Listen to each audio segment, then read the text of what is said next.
If you know me, you know I'm not a fan of toxic comparison culture.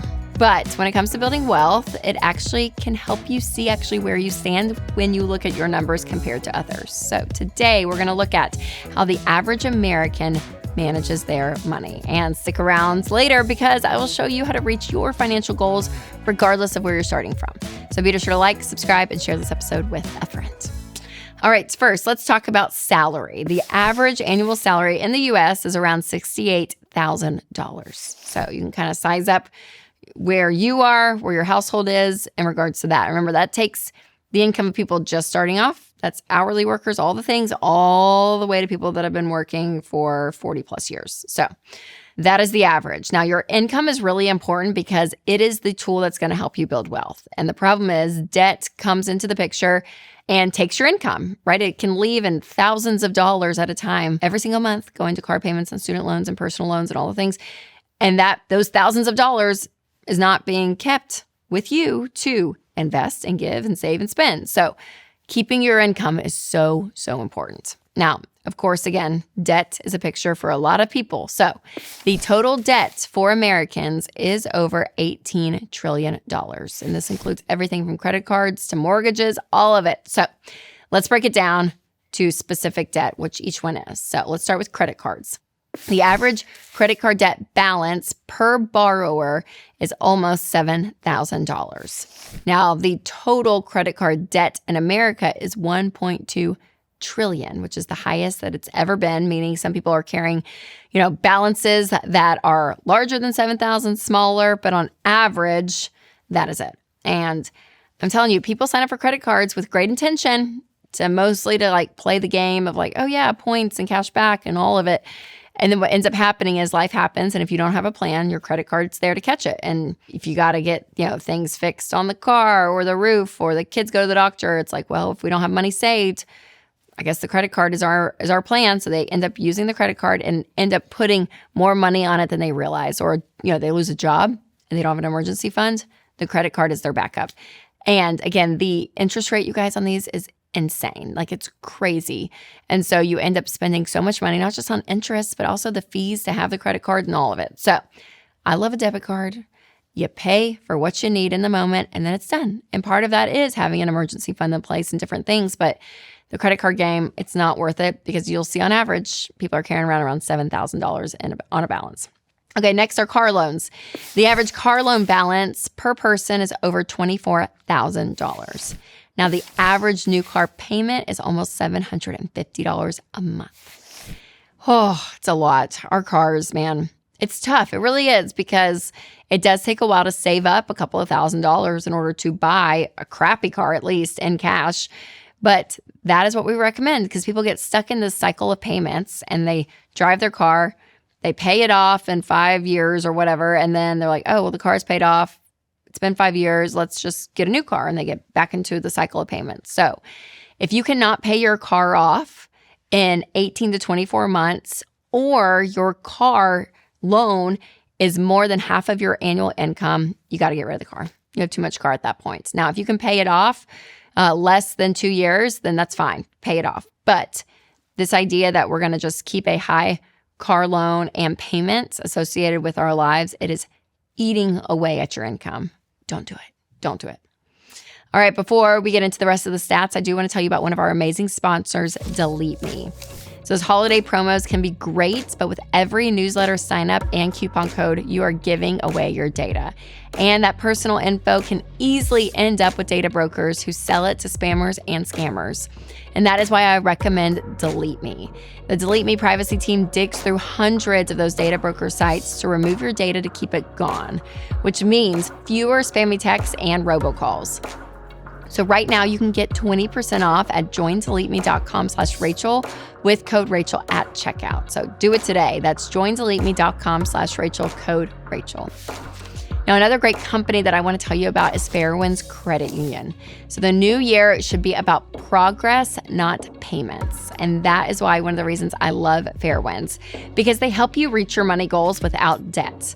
And with the Fairwinds Smart Bundle, you get a no-fee checking account, a high-yield savings account to grow your money, and the exclusive Ramsey Debt is normal, be weird debit card. So every time you swipe, it's a reminder that you're doing money differently, and that is something to be proud of. So go to fairwinds.org/Ramsey today to start your smart bundle and grab your exclusive Ramsey Be Weird debit card. That's fairwinds.org/Ramsey. All right, we can't talk about debt stats without mentioning those student loans. Oh yeah, the average borrower has a little over $35,000 in loans. Oh man, this has been so hard because student loans, I mean, the interest rate is there. People haven't paid. And so what ends up happening is they can balloon almost over time. And it's so much more than even the original loan from where you started. And I feel like it is one of these things that people feel like, well, it's the only way to go to school. And this is the school I want to go to. So I'm going to take on the debt. And that becomes their life. And that is so normal. So doing the opposite and actually saying, hey, I may not go to the school that I want, like my dream school. I may go to a community college for a year or two. I may make choices that aren't fun and not exciting, but financially are so wise in the long term. So that when you graduate, you don't have loans and you can start your first job and you got, your paycheck. It's not going back out to loans that are going to be there.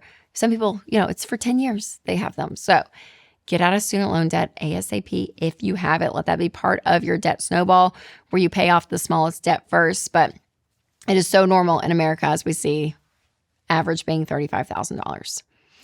All right, so let's go to mortgages next, which make up about 70% of all debt in the U.S., which makes sense. Houses are expensive. So the average mortgage is right over $252,000, and the median monthly payment is around $2,200. And what's hard is it's not just that, but people now are borrowing against their home. And so HELOCs have been a very popular thing in the recent years. I feel like they're always been around, but definitely became more popular, around COVID time. So the average HELOC, which is a home equity line of credit, the balance is around $45,000.